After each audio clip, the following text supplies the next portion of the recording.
ဝနဲ့နေထိုင်မှုပါတယ်ဟာဘဝနဲ့နေထိုင်မှုပါပြန်ပြောပါဦးဘဝနဲ့နေထိုင်မှုပါဘဝမှာအသက်အရွယ်ရလာရင်နေထိုင်မှု lifestyle တွေလည်းပြောင်းဖို့လိုတယ်နော်ပြောင်းဖို့လိုတယ်အခုအသက်အရွယ်ရတဲ့လူတွေများတယ်လေအခုဒီမှာလေဟုတ်တယ်မလားငယ်တဲ့လူတွေနဲ့တယောက်နှစ်ယောက်လောက်ပဲကျန်တာကတို့ရဲ့ဘဝတစ်စစ်ချိုးပါလေဟိုတတဘယ်လောက်တတ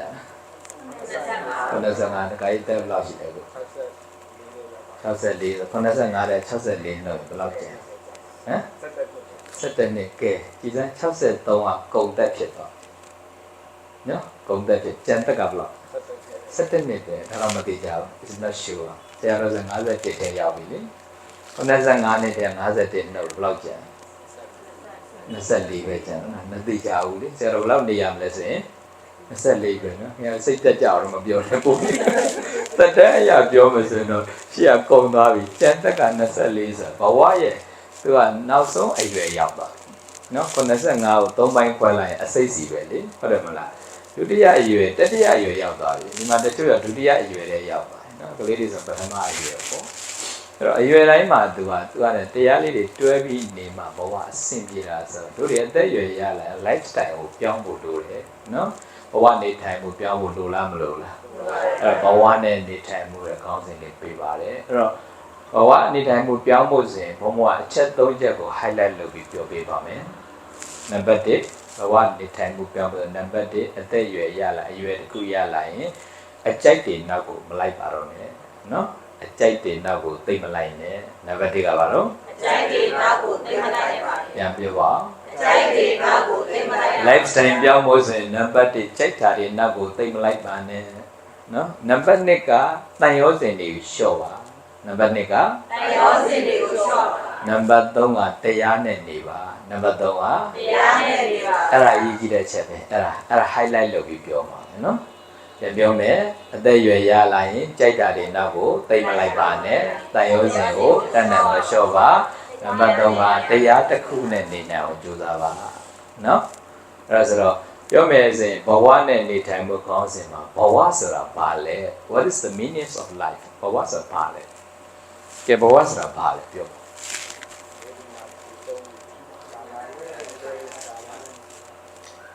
တခါကြီးပြောတာလဲရှိပါတယ်မွေးတဲ့အချိန်အဆိုင်သေတဲ့ကာလဂျားကာလကို life တစ်ခုဘဝတစ်ခုအဲ့လိုပြောရင်ဖြစ်တည်မှုတစ်ခုကိုဘဝလို့ပဲပြောတာနော်life is so short ဖြစ်တည်မှုတစ်ခုကဘဝပဲဘဝဆိုတာပါဠိစကားမြန်မာလို့ဆိုဖြစ်ခြင်းပဲနော်မြန်မာလို့ဆိုပါလေအဲ့တော့ဖြစ်တည်မှုအခိုက်တခံဘဝဘဝဆိုတာဘာလဲလို့မေးရင်ဖြစ်ခြင်းပဲဖြစ်တည်မှုတစ်ခုပဲကောင်းပြီအဲ့ဒါဆိုဘဝနဲ့အမြဲတမ်းတွဲပါနေတဲ့စကားကဝရဝရရပလဲဝရကပြည့်ခြင်းဘဝကဖြစ်ခြင်းဝရကပြည့်ခြင်းအဲ့ဒါပဲဘဝရှိရင်ဝရရှိတယ်အဖြစ်ရှိရင်အပြည့်ရှိမှန်လားမဟုတ်လားတို့တွေဘလောက်ပဲဖြစ်တည်မှုတွေမြဲတယ်ပြောလို့သူ့နောက်မှာအမြဲတမ်းပါနေဝရကပြည့်တယ်မပြည့်ဘူးလားအချင်းတိုင်းပြည့်နေတာနော်ချင်းတိုင်းအခုဆိုရင်လည်းအဝင်ထွက်လေရဆိုဖြစ်လိုက်ပြည့်လိုက်ပဲလေအခုကလေရှိရဟာမရှိတော့ဘူးလေမနေ့ကဆိုရှိသေးလားပြတ်သွားပြီလေအတိတ်တွေဖြစ်တယ်အတိတ်တွေပြန်ပြီးတော့ဖြစ်ပေါ်ဖြစ်သူအတိတ်ဖြစ်သူအဟောင်းဖြစ်သူအတိတ်ဖြစ်သူအဟောင်းဒါပဲဖြစ်သူအဟောင်းဖြစ်သူဒါတော့ဖြစ်လိုက်ပြက်လိုက်ဒီလိုဖြစ်အဲ့ဒါဘဝတော့ဘဝကဘာမှအကြာကြီးမဟုတ်ဘူးခုနကဒါကြီးပြောတယ်မွေးတဲ့အချိန်ကစပြီးသေးတဲ့အချိန်ဂျားကာလဘဝတက်ခုဆိုတော့ပြန်တွေးကြည့်စမ်းကိုမွေးတဲ့အချိန်ဘယ်လိုမွေးလဲမွေးတဲ့အချိန်ငိုပြီးထွက်လာတာပဲနော်မှန်လားမှန်လားဦးဝဲဆိုရင်ငိုထွက်မငိုရင်ရိုက်ပြရဆရာဝန်ဖြန့်တဲ့တင်မလေးရက်လဲမှာသူအသက်လေးပြန်ကိုပလိုက်လာလေကိုကမွေးတဲ့အချိန်မှာဘဝရဲ့အစာငိုပြီးတော့စခဲ့ရတာငိုပြီးထွက်လာတယ်နော်ကိုငိုပြီးထွက်တဲ့အချိန်မှာကိုဘေးနာလူတွေကပျော်တယ်ဟာမွေးပြီးယောက်ျားလေးပဲမိန်းကလေးပဲဘလူနဲ့တူတယ်ဘဝနဲ့တူတယ်ဆိုကိုကငိုပြီးထွက်တဲ့အချိန်မှာပတ်ဝန်းကျင်ကလူတွေကပျော်နေကြတာပျော်ပြုံးကြတယ်ပျော်ကြတယ်ကိုကငိုပြီးနော်အဲ့မဲ့သေတဲ့အခါကျပြောင်းပြန်ဖြစ်သွားတယ်သေတဲ့အခါကျပတ်ဝန်းကျင်လူတွေငိုကြတယ်ငိုပြီးအဲ့ချိန်မှာကိုကဘလို့သေမလဲပေါ့နော်ပြုံးပြီးသေမလားမဲ့သေမလားပေါ့နော်အဲ့တော့မွေးတော့လည်းငိုပြီးထွက်လာတယ်သေတဲ့အခါမှာလည်းငိုပြီးတော့သေသွားဘဝကနှစ်ခါရှုံးတာပေါ့မွေးတော့မသိလို့ငိုပြီးထွက်လာတယ်သေတဲ့အချိန်မှာ ပြုံးပြီးသေးဖို့လိုလားမလို့လားပြုံးပြီးသေးဖို့ဆိုကုသိုလ်ရှိမှပြုံးနေတာနော်ကဲကြည့်အကုသိုလ်နဲ့ပြုံးလို့မရဘူးဒီစံပေကနီတကြောက်ကိုဆွဲကြည့်စမ်းတစ်ခုကိုစိတ်မချကြည့်စမ်းဘာတော့မှမပြုံးနိုင်ဒီနေ့ကတက္ကမကြီးတက်ဒီလက်ကူမှလာပြီးတော့ဝတ္ထုလာလို့တယ်သူ့ခြံနေပြောင်းသူ့ခြံနေရောက်နေနာမည်ကြီးဆရာတော်ကြီးအကုန်လိုက်လို့တော့ဆရာတော်ရှိတယ်ရောက်လာတက္ကမကြီး60တစ်နှစ်ပဲရှိဒါပေမဲ့အစာအိမ်ထုတ်ထားရတယ်တဲ့တရရက်ကိုထုတ်ထားပြီကံကြာတော့ဆိုတော့ဒီအစာအိမ်ထုတ်ထားပြီဆိုတော့သူဦးထဲမှာဥမာကြီးထဲမှာစားသမျှ digest မလုပ်နိုင်တော့သူလည်းသိထားပြီဒကမကြီးသိလားသိတယ်တဲ့ကြောက်လားမကြောက်ဘူးခင်ဗျာဒီရရင်းဆိုင်ဒါကြောင့်ဒီရရှိသမျှတွေအကုန်လိုက်ကျူနေတာဟုတ်ပြီဒါဆိုရင်သူသိချင်းတရားကိုသိပင်နဲ့ရင်ဆိုင်နိုင်တဲ့အားရှိတယ်လေဒါသူပြုံးနိုင်တဲ့သဘောပေါ့ဒါကိုလက်ခံနိုင်တယ်လေတချို့ကအရန်တုံလို့သွားတယ်ငါမကြတော့ဘူးဆိုတဲ့အတိလေးဝင်ကြည့်ပဲညတော့တရားမရှိရင်သွားပြီနော်သွားမရှိရင်ပို့ပြီးပင်ပန်းတယ်လေနောက်ကပဲခံတော့မယ်တုံလို့သွား3လပဲခံတော့မယ်ဆိုတုံလို့သွားပြီအဲ့ဒါဆိုတော့ပြောချင်တာကမွေးတော့ကမသိလို့ငိုပြီးမွေးလာရမယ်သေတဲ့အခါမှာတော့ပြုံးပြီးသေနိုင်အောင်တော့ကုသိုလ်တွေကိုအခုတည်းကအထုတ်ပြီးရအောင်ယူထားဖို့လိုတယ်နော်အဲ့တော့ကုသိုလ်လုံလောက်ပြီလားဆိုတော့မလုံလောက်သေးပါဘူးတရားကတော့ခုမှသေတော့ဘယ်ချိန်မှလုံလောက်မလဲတကယ်အဲ့လိုမျိုးဆိုရင်နော်ကြောက်စရာကြီးနော်အဲ့တော့ထားလိုက်တော့အဲ့ဒါသိချင်းနဲ့သွား life တစ်ခုပါအဲ့ဒါပါပဲ everything is empowerment is ဘာမပြောဘိုးသွန်ကိုရှိဖြောင်းနန္တာတဲ့ကိုရီးယားနေရာတဲ့မိုင်းလာလို့သူတို့ပြောပြတယ်ဘိုးသွန်ကိုရှိဖြောင်းနန္တာအရာအလုံးပြောင်းလဲနေတာနော်ပြောင်းလဲနေတာဘာမှအတည်မြဲမရှိဘူးဆိုတော့တို့တွေဘဝတစ်ခု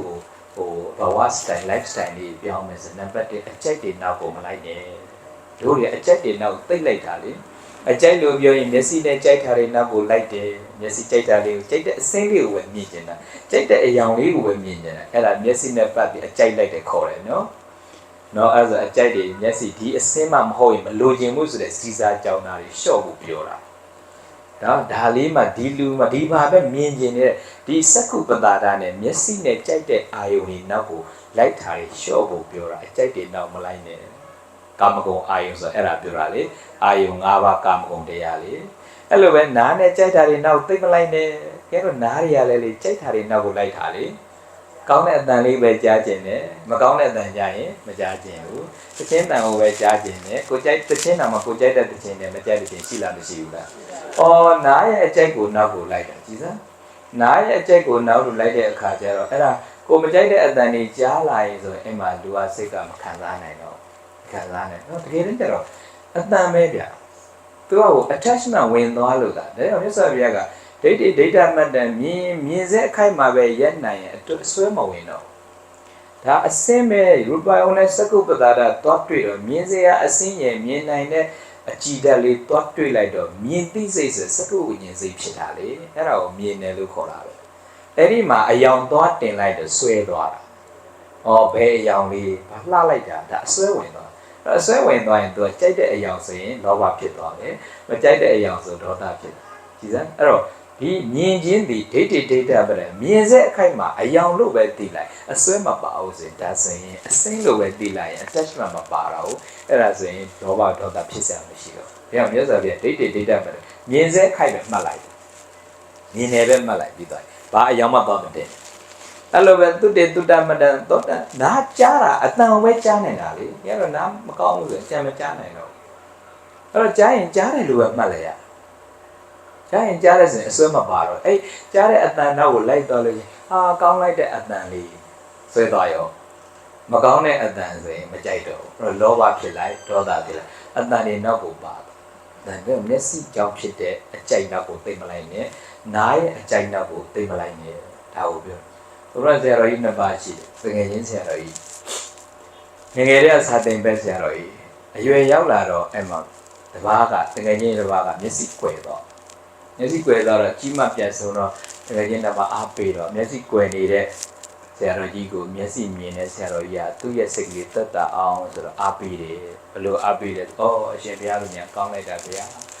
မျက်စိမမြင်ရတဲ့အခါကျတော့တချို့အလှတွေမတွေ့တော့ဒေါသတွေမဖြစ်ဘူးဗျာတဲ့အရှင်ဘုရားမျက်စိမမြင်တာလည်းခက်ကောင်းကောင်းပဲဗျာအဲ့လိုအားပြီးတော့မျက်စိမမြင်တဲ့ဆရာတော်ရဲ့ဗာပြန်လျှောက်တယ်အဲ့ဒါကအရှင်ဘုရားကအထင်ကိုဗျာ ပြီးတော့မျက်စိမမြင်တဲ့အခါကျအတန်ကြားရင်လေတဲ့အပြိုမှမသိအအိုမှမသိတပည့်တော်ကအဲ့အတန်နောက်ကိုလိုက်ပြီးပြတာပို့ဆိုးတယ်ဗျာကဲကြည့်စမ်းဘလောက်တန်ဝေကရစရာတော့ဘလောက်ဟိုတရားရစရာဆရာကြီးပြောလိုက်တာဆရာတို့ပညာရှိတယ်သိမှန်တာအရှင်ဘုရားမျက်စိမြင်အကိလေသာအဖြစ်တတ်တာတယ်လို့ထင်တာ哦ဘုရားတပည့်တော်ကမမြင်ရတဲ့အခါကျတော့အတန်မြန်းကြားလိုက်ရင်အပြိုမှမသိအအိုမှမသိမာတုကာမအတန်ဆိုအဲ့ကိုပါသွားတာဘုရားတဲ့တချို့အဖွားတွေရတယ်အပြိုလေးအတန်နံသေးသေးလေးနဲ့ရှိတယ်နော်တဲ့မမြင်တဲ့အခါကျအဖွားကြီးရွတ်သွားပြီးတော့အမ16နှစ်တင်သွားတယ်သွားအတန်နောက်ကိုလိုက်သွားနော်အဲ့တော့ခါကြရင်မျက်စိကိုထိုးဖောက်ဖို့မဟုတ်ဘူးနားကိုထိုးဖောက်မို့အဲ့အခိုက်အတန့်လေးမှာမြင်စေအခိုက်အတန့်မှာမှတ်ရင်အဲ့ဒီအကျိုင်းနောက်ကိုလိုက်ပြီးလောဘတွေမဖြစ်တော့ဒေါသတွေမဖြစ်တော့နော်မျက်စိနောက်ကိုအကျိုင်းနောက်နားအကြားနောက်ကိုသိမ့်လိုက်တယ်နှာခေါင်းအနံ့လေးအနံ့နံချင်းပဲနံ့တာပဲအနံ့ကိုဂါနပဒါရနဲ့ဒီနှာခေါင်းနဲ့ဂန္ဓာယုံနဲ့သွားဆိုအဲ့ဒါနံနဲ့ဆိုတဲ့နံနဲ့မှလည်းအစွဲပါသွားရင်သူ attachment ကပါတော့ဒီအနံ့လေးမှုေးလိုက်တာဆွဲသွားလို့ပြတယ်အနံ့ကအနံ့လို့တတ်တယ်ဆိုတော့ဆွဲတော့အနံ့လည်းအဲ့တော့ဟိုဘုံတရားလေးတခုဟောဘူးလေကြာတော့လည်းနေတတ်သွားမှာပါအနံ့လေးကြာတော့လည်းနေတတ်သွားမှာပါဟုတ်တယ်လို့အဲ့နေတတ်နေမို့လားအခုလေကြာတော့လည်းနေတတ်တာအခုနေတတ်နေပြီလေတရားပွဲတော်မှာဟိုမက္ခရာလှမ်းပြောတယ်ဘုံရဲ့ဘယ်နေ့မီးလာတာဗျာတဲ့မီးလာတဲ့ရက်ကလေးဩကဲမီးလာတာမှတ်တတ်နေပြီလေသူမီးလာတဲ့ချိန်လေးဘယ်ချိန်မီးပြတ်မယ်ဆို ready ပြင်ထားပြီမီးလာရင်ဆိုပါဝါပတ်နဲ့တိုးဖို့အစင်းနေခင်ဗျားတော့နေတတ်နေပြီပဲကြာတော့လည်းနေတတ်သွားတယ်အဲ့ဒါလေနော်အဲ့တော့ဒီအနတ်နဲ့ပတ်သက်ပြီးဘုန်းကြီးတို့ဘုဇွန်တော်ကြက်ပဲစိပါလေငါအနတ်နေနေတယ်ခါကျတရားပွဲသွားလို့အနတ်နံတာပဲတခါကျဟိုပကိုးနာအထွတ်ငပိတန်းရောက်နေအနက်နဲ့အရန်ထောင်းနဲ့ကားပိတ်ထားတော့ဝင်လာသေးတယ်။ဘုံတော့တခဏပြုတ်ဖြတ်သွားတဲ့အနက်မခံနိုင်ဘူး။အဲ့နာလူတွေတော့မေးကြည့်နန်းသေးလား။ကဲအသားကြတော့လဲနေသက်သားမှာဒီအနက်မှာယိုးသွားတာနော်။အဲ့ဒါကမစွဲတော့ဘူးသူတို့ကကိုကအခိုက်အတန့်မဟုတ်လို့လိုက်ဆွဲပြီးတော့ရှူကြည့်လိုက်တဲ့အခါမှာအနက်ကတာယာဝါလာ attachmentဒါပေမဲ့သူတို့အဲ့နားမှာနေ use လို့ဖြစ်သွားဒီပုံမှာမဆွဲတော့ဒီပုံမှာအသားကျနော်အဲဆိုသူနေတတ်သွားတယ်ကြောင့်အဆွဲမပါဘူးလို့အကြိုက်တင်တာနှာခေါင်းအကြိုက်တင်နောက်ကိုမလိုက်နဲ့အဲ့ဒါပြောတာလေသူနှာခေါင်းအကြိုက်ဒါကြောင့်ကာမဂုဏ်အာယုံကဘလောက်ပဲကောင်းသူကလွန်သွားရင်မကောင်းတရားအာယုံကလာသူကမပြောင်းတာပုထုဇဉ်ရဲ့ကြံတဲ့အာယုံတွေကဘလောက်ပဲကောင်းအလွန်ကြုံဖြစ်သွားရင်မကောင်းဘူးစားကောင်းလို့အများကြီးစားမကောင်းလို့မမွေးကောင်းလို့ကြာကြီးမွေးကြည့်လေစပယ်ပန်းလေးမွေးကြည့်ပါကြာကြီးမွေးကြည့်တယ်အဲ့အမွေးနဲ့ပြတ်မသွားဘူးလားချင်းကြီးပဲဖြစ်သွားတယ်နော်အဲ့ကြာတော့ညီစီနန်းလာဟုတ်တယ်မလားအဲ့ကာမဂုဏ်အာယုံကအများကြီးချင်းကြီးပဲဖြစ်အများကြီးပြောင်းညအဲ့ဒီပုံမှာ serious မဖြစ်ဘူးလို့နော်အတင်းဓာကြီးမရမနေဆိုတာမျိုးမဖြစ်ရအောင်အဲ့တော့နှာခေါင်းနဲ့ပတ်သက်ပြီးအကြိုက်တွေနောက်ကိုမလိုက်ပါနဲ့နော်ပြီးလို့ရှိရင်ပါဇက်ဇိန်ဝပတ္တာအယအဲ့ဒါအယတာကြောင့်ဒုက္ခတွေရောက်နေတာလေရှာအလိုလိုက်လောမတိုက်နဲ့နော်စာမှာတစ်စီကခဏပဲဒါပေမဲ့ပြင်လိုက်ဆင်လိုက်ရတာနော်ပြင်လိုက်ဆင်လဲအကြာကြီးပဲလေတစ်မျိုးပြီးတစ်မျိုးပြောင်းစားနေဟုတ်လားပါဇက်လေးမြန်ပြက်ရင်ဘလောက်ပဲကောင်းအောင်လုပ်တာဒီပါဇက်ရှာလေးဖြတ်တဲ့အချိန်မစားနိုင်တော့ဘူးနော်အဲ့တော့တခါကျရင်တို့တွေကဟိုဒီရတ္တတဏနဲ့ပတ်သက်ပြီးတော့လေဒီဟာကိုလည်းရှော့ဖို့လိုတာ attachment ပေါ့အဓိကကတော့ဒီပုံမှာတဏစိတ်မဖြစ်ဘူးပဲ serious မဖြစ်ဘူးတခါဘုံကစာလေးတစ်ပုဒ်ရေးပြီးတက်လို့နဲ့ရတ္တတဏဆိုပြီးကိုရီးယားမှာတော့အဲကိုရီးယားဘုန်းကြီးတွေကတက်လို့စားတယ်ရာချေမဲမောက်ဟောရာချေစားအသီးရွက်ပေါ့ချေရှိခေါ်ကိုရီးယားလို့သူတို့ကအသီးရွက်ပဲစားတော့ဘုံကဗမာဘုန်းကြီးတွေကျတော့ကတ်ထားစားတာတနေ့တော့ကိုရီးယားတက္ကမကြီးတယောက်လာတယ်စုံစားနေချိန်ရောက်လာစုံဝိုင်းကြည့်နှာခေါင်းရှုပ်ရှင်များရဲ့အသားရည်များလိုက်တာနော်အသားရည်အသားနဲ့နေရညီမနှံဟိုဖြစ်ဘူးလားတဲ့ဒီလိုဘုန်းကြီးတွေကျတော့တက်လို့ပဲစားတယ်ဖေ။အဲ့ဒါသူပြောတက္ကမကြီးလို့တက်လို့စားခြင်းမစားခြင်းတဲ့ဘုန်းတော်ဗုဒ္ဓဘာသာမှာတော့ထေရဝါဒမြတ်စွာဘုရားဒီအပေါ်မှာတဏှာမဖြစ်ဘူးပဲဘုန်းတော်ကစားရဲဆိုရင်အဲ့လောဘနဲ့သိပြီးစားတာမဟုတ်ပါဘူးလို့ဖိုက်ပြအောင်စားတဲ့သဘောပါပဲ။ဒါဗမာပြည်ကဘုန်းကြီးထေရဝါဒဘုန်းကြီးနဲ့စောက်ကန်စားရတာဆိုဟိုစည်းစားကြောင်းလို့မရလူတွေတူတဲ့ဟာကိုစားတာလေလူတွေကရှင်များတဲ့တိတန်လုတ်ပြီးလူသားတို့အိမ်မှာချက်တာလေးလူတာရွေးချက်ပိုင်းလို့လည်းအဓိကတဏှာမဖြစ်ဘူးပဲ။ဒါကမှကြီးတယောက်ကြဘာလျှောက်သူတကကြီးတက်လို့စားတယ်။ခொနည်းရဲ့ဒိဋ္ဌံဝင်နဲ့ဗျာရှင်များတကကြီးဒီပြမြန်ထွက်စေခြင်းပြီးတဲ့တက်လို့က ဘာဖြစ်လို့လဲဗျာတနေ့တစ်မျိုးလုတ်ပေးနေရတာမယိုးတပီးတော့ပင်ပန်းနေဗျာတဲ့တတ်တက်လုတ်ကိုလေ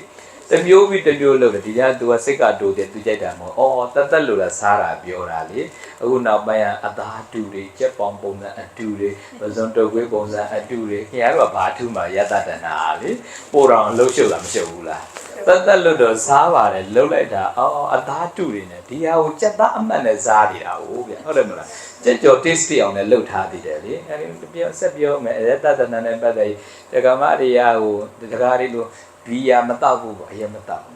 အရင်မတောက်ဘူးတချို့ကြောက်လည်းပဲအယ်ကိုဟောမပါပါဘူးခင်ဗျာတဲ့ဘီယာ taste လေးပါပဲအရသာလေးအမှုတော့မမှုဘူးဒါပေမဲ့အဲဒီ taste လေးမှာ attachment တော့ဖြစ်လေတဏှာပဲလေဟုတ်တယ်မလားဘီယာအရသာလေးကိုကြိုက်တာဟုတ်နော်မှုတော့မမှုပါအယ်ကိုဟောမပါတော့သူကမမှုဝင်မယ်ဒါပေမဲ့ taste ကတော့ဘီယာအရသာပဲလေအဲ့ဒါဆိုဒါရတ္တတဏှာပဲဟုတ်လားအဲ့တော့ဒီအကြိုက်တွေနဲ့မလိုက်နဲ့ဆိုဒီရှာအလိုလိုက်လောမတိုင်တယ်အသက်အရွယ်ရလာရင်တို့တွေကမခံစားဘူးတာမှမဟုတ်တာအရွယ်တစ်ခုရောက်လာရင်တော့ဖြတ်ဖို့တိုးတယ်ဒါကြီးတွေတတ်ခဲ့ပြီးပြီပဲအချင်းချင်းတတ်ခဲ့ပြီးအရွယ်တစ်ခုရောက်ရင်ကိုယ်ကျမ်းမာကြီးကဖြတ်တင်ဖြတ်ဖို့လိုလားမလိုဘူးလားအဲ့ဒါကြောင့်အချင်း life style ချင်းရမယ်ဆိုအဲ့ဒါပြောတာလေအကြိုက်တွေနောက်ကိုသိမလိုက်နဲ့ဒီအာယုံတွေမခံစားဘူးတာမှမဟုတ်တာဒီအစားအစာမစားဘူးကြတာမှစားခဲ့ပို့ပြီဆိုရင်အချင်းတစ်ခုရရင်တော့ဖြတ်ဖို့လိုတယ်အဲ့ဒါပြောချင်တာနော်ကိုဖြတ်ရင်ပြတ်တာပဲလ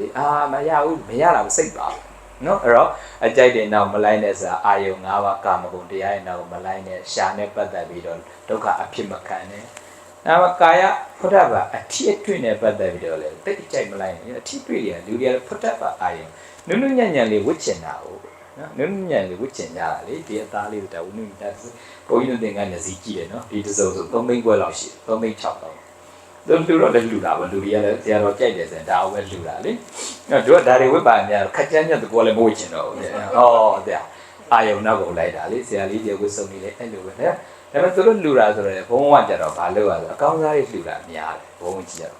လူတော့ဘာဖြစ်လဲလူတဲ့လူကိုအကျိုးများအောင်ဆိုဝစ်ပေးတယ်ဝစ်ပေးပြီး2ပတ်လောက်ဝစ်ပေးပြီးရှော်ပြီးတော့တေချာပြီးကိုတိုက်ပြီးတော့ဆရာတော်အကြောင်းကစာကြဘုန်းကြီးကိုပြန်ဆုံးပြီးသူတို့လည်းဆရာတော်ကြီးကကောင်းကောင်းနေကြာလို့တဲ့အခါသူတို့ကဘုန်းကြီးကြီးရတာပိုကြိုက်တယ်အဲ့တော့ဘုံကလူရှင်တွေလည်းကုသိုလ်ဖြစ်အောင်ဝေပေးတယ်ပြီးရင်ပြန်ပြီးတော့စွန့်ပေးတယ်ဆိုတော့အလေးလွတ်မဖြစ်တော့တဲ့အပြင်ပို့ပြီးတော့အလူရှင်တွေမှာကြိုတရားများဝတ်ပေးပါတယ်2ပတ်လောက်ဆိုရင်လည်းသူပြန်ပြီးတော့ဟောတယ်နော်သိကျင်တာကတို့တွေဒီအထီးအတွေ့မှာဘယ်လောက်ထိအာယုံတွေကများကြလဲကာမဂုဏ်အာယုံဆိုဖုတ္တပစေခန္ဓာကိုယ်အထီးတွေ့မှာလေဟိုဒီမာကြီးတခါကြီးများအဝိစားတွေအမျိုးမျိုးရှိတာလေမျိုးရှိတာပဲတချို့ဆိုလည်းဟိုပိုးသားတွေကလေးတွေကပိုများတယ်လေသူတို့ဝိစားတွေကလေသူတို့သူမှအဝိစားတွေကလည်းတက္ကမတွေဘီလိုထဲမှာအလုံးအထောင်လောက်ရှိတယ်သူကအဝိစားအခြေတွေအဝိစားတွေအပြင်ထွက်ကနေဘယ်အဝိစားဝဲရမှမသိဘူးသူတို့ပါလေဘယ်ဟာလေးနဲ့လိုက်နဲ့ရွေးရတဲ့ဒုက္ခထွက်မလာဘူးဟိုကတကားစောင့်နေသပင်းပြူတော့ထွက်မလာဘူးပြီးလို့ချင်းမရှိတာလည်းမဟုတ်ဘူးရှိတယ်အိမ်မှာလေဒါပေမဲ့အစ်စ်ပေါ်နဲ့ထပ်ဝဲချင်တာလေတက္ကမတွေအခုအိတ်ဆိုလည်းအဲ့လိုပဲကြာbranded အိတ်တွေ LV တို့ Gucci တို့ကလူကျင်သေးတာအိမ်မှာရှိတယ်တစ်လုံးရှိသေးတယ်နှလုံးသုံးလုံးလောက်ရှိသေးနောက်တစ်အသစ်တော့ဒီဇိုင်းအသစ်တွေနဲ့လူကျင်ပြန်တက္ကမတွေရှိတဲ့အတွက်ကြောင့်လည်းဒီလောကကြီးကစီးပွားရေးလုပ်ငန်းရှင်တွေအလုပ်ဖြစ်တာတရားတို့ကျေးဇူးတင်ပါတယ်တရားတို့ရဲ့စိတ်တွေအိမ်မှာလည်းပုံနေတာအောင်ကြာတော့လည်းဝစ်စရာမရှိဘူးများပြီးတော့ဝစ်စရာမရှိဘူးနော်အဲ့တော့ဒါလည်းပဲအာယုံနောက်ကိုလိုက်တာဒီအထီးအတွေ့တွေကြောင့်ဖြစ်ရတဲ့ကာမဂုဏ်အာယုံအကြက်တွေနောက်ကိုအတတ်နိုင်ဆုံးရှော့ချပါသူကဒီအဝိဇ္ဇာဆိုတာကသူကဟိရိဥတ္တပါအရှက်ကြောက်ကိုဖုံးဖို့ဝိထားပဲလေဟုတ်ပြီလားအဝိကတော့ဝိရမယ်နော်အဝိမဟုတ်ပဲနေလို့မရလူဆိုတာအဝိဘုမှလာတာလေအဝိမဟုတ်ရင်မလှဘူးနော်တချို့အဝိတွေမိုးကြတာကိုလေလိုင်းဘောဆိုလေလိုင်းဘောဆိုမဝိကြတာဟုတ်မဝိတာမဝိနဲ့တတ္တပတ္တလေးဆိုရင်တော့ပါသေးတယ်နော်ကိုယ်ခန္ဓာကိုကြည့်ကြည့်လေအဝိစားမပါမယ်ဟိုလုံးဒီမှန်ဟိချိုးကန်းနဲ့3ပတ်လောက်ပတ်ကြည့်စမ်းဒီခန္ဓာကြီးနဲ့အဝိစားမပိုင်ပူဆိုးတဲ့ယုတ်ကလေအဲ့တော့ကိုယ်ကဝိကြပါလှအောင်ဝိကိုယ်ခန္ဓာနဲ့ကိုလိုက်အောင်ဝိပြီးတော့မတန်မရဝိမြင်တမရဝိတာဆိုတော့ဟိုကောင်းချင်းတုတ်ထုတ်ထားတဲ့ယုတ်ခန္ဓာတွေကလေတို့ကလည်းဆိုတော့ဟိုလှအောင်ဝေးရင်းနဲ့မလှတော့ဘူးဖြစ်သွားနော်အဲ့တော့ဟိုအဓိကစိတ်ကလေးလှရင်ပေါ်ပါတယ်ဗျာနော်ဒါကြောင့်ဘဝမှာနေထိုင်မှုနဲ့ပတ်သက်အချက်၃ချက်နံပါတ်1အကြိုက်တွေနောက်ကိုမလိုက်ပါနဲ့ဆိုလိုက်ကြအောင်ဘဝဆိုတာခဏပါလွတ်ချတဲ့နာလွတ်ချပါဘဝဆိုတာခဏပါ ဆွန်လွတ်တင်တာဆွန်လွတ်ပါ ဆွလွတ်တင်တာဆွလွတ်ပါ ဘဝဆိုတာ ဘဝဆိုတာ ခဏပါ ခဏပါ လက်ခံတင်တာလက်ခံပါ လက်ခံတင်တာလက်ခံပါ ဘဝဆိုတာ ဘဝဆိုတာ ခဏပါ ခဏပါ လွတ်ချတင်တာလွတ်ချပါ လွတ်ချတင်တာလွတ်ချပါ ဘဝဆိုတာ ဘဝဆိုတာ ခဏပါ ခဏပါ ဆွန်လွတ်တင်တာဆွန်လွတ်ပါ ဆွလွတ်တင်တာဆွလွတ်ပါ ဘဝဆိုတာ ဘဝဆိုတာ ခဏပါ ခဏပါ လက်ခံတင်တာလက်ခံပါ လက်ခံတင်တာလက်ခံ ဘဝကအကြာကြီးလားခဏလေးလားခဏအခိုက်တန်လေးမှာလွတ်ချတင်တာတွေလွတ်ချရမှာနော်မလွတ်ချနိုင်လို့ခတ်တင်းတင်းစုပ်ကန်တိုင်းခပ်ပြင်းပြင်းခံစားရတာပေါ့ဖြေလျှော့လိုက်မှအနေပေါ်တာလေဟိုကလွတ်ချတာများလားစုပ်ကန်ထားတာများသိတာပဲနော်ပြည့်ရသားနဲ့ကိုပဲမလျှော့နိုင်တာလေမလွတ်ချနိုင်သိလေးလိုက်လွတ်တာချလိုက်ပေါ့ဘာလို့လေးတိုင်းကိုထမ်းထားမှာလဲပူတိုင်းကိုယူထားမှာလဲတို့တည်းမလွတ်အပ်တဲ့အတွေးတွေကစထည့်ထားတာတွေးတွေထည့်တာနော်ကွန်ပျူတာလိုပဲပြိတယ်ကွန်ပျူတာမှာသူကတချို့ဟာကျ delete လုပ်ရ clean လုပ်ရမလို့ရင်အဲ့ဒီကွန်ပျူတာ hard disk ကကြာတော့လေးတာကွန်ပျူတာဟန်းနေဆိုတာရှိလားမရှိဘူးစိတ်ကလေးအဲ့လိုပဲမလွတ်အပ်တဲ့အတွေးကိုဖယ်ထုတ်ရတာမထုတ်တိုင်းနဲ့တွေးတာကြားတဲ့အခါကျတော့အဲ့အုံနောက်ကအလုံးမလို့တော့ဘူးခေါင်းထဲမှာအများကြီးပဲမလိုတာတွေထည့်ထားတာရတော့ခေါင်းထဲမှာအတွေးတွေမလိုတာတွေအများကြီးရှိလားမရှိဘူးလားအတွေးရလဲတွေးရင်ကောင်းတာပေါ်တာများလားမကောင်းတာပေါ်တာများကြည်စမ်းဘဝမှာကောင်းတာတွေလုပ်ခဲ့တာတွေအများကြီးရှိရတာနဲ့တွေးပြီးဆိုရင်မကောင်းတဲ့အတွေးကအရင်ပေါ်တယ်လေမချစ်ပြတ်နိုင်မချစ်ပြတ်လွတ်ချပါ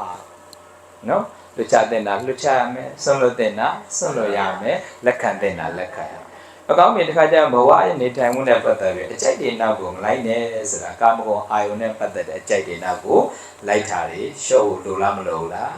အဲဘဝစတိုင်တစ်ခုပြောင်းသွားတယ်ဘဝမှာသုံးခဲ့ဘူးတယ်လေကြိုက်တာတွေရှိရဲအဲ့ဒီကြိုက်တာတွေဆွတ်ချတဲ့အခါစဉ်ဆွတ်ချဖို့လိုတယ်နံပါတ်1ကအကြိုက်တွေနောက်ကိုမလိုက်ပါနဲ့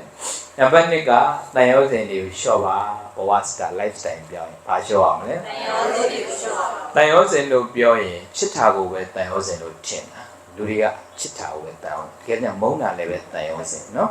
တန်ရုံးစဉ်လို့ပြောရင်ချစ်ချင်းမုန်းခြင်းကိုပြောတာအားကိုပြောတာလေချစ်ချင်းမုန်းခြင်းအဲ့ဒါတွေကအခုရှော့ဖြစ်တာများလားပိုဆိုးတာများဟောသိတာပဲနော်သိတယ်မရှော့နိုင်ဘူးချစ်ရင်လည်းအာရပါချစ်ကြတယ်နော်မုန်းရင်ရောမုန်းတာပဲနော်ကိုယ့်သူများမုန်းရင်ကြိုက်လားကြိုက်ပါဘူးကိုကြတော့ကိုယ့်သူများမုန်းရင်ဆိုရင်မကြိုက်ဘူးကိုကြသူများကိုမဟာတရားမုန်းတယ်နော်အာရပါမုန်းတယ်နော်ကိုမုန်းတဲ့သူတွေရှိတယ်လေမရှိဘူးလားနိုင်ငံရေးပါလိမ့်မယ်မုန်းတဲ့လူတွေမုန်းပြီဆိုရင်အဲ့လူနဲ့ပတ်သက်ပြီးကောင်းတာကိုဖြစ်စေခြင်းလားဆိုးတာကိုဖြစ်စေခြင်းအဲ့ဒါပဲနော်ကိုမုန်းတဲ့သူတစ်ခုဖြစ်တော့နဲတော်နဲသည်ပျော်တယ်လေကြည့်စမ်းဒါတွေကချစ်ချင်းမုန်းချင်းတော့ကိုလိုက်တာလေချစ်ချင်းမုန်းပြောလူတယောက်ရဲ့ကံကြမ္မာရဲ့အခွင့်ရဲ့အကျိုးပေးတာတတ်ရှိပြီးသားနော်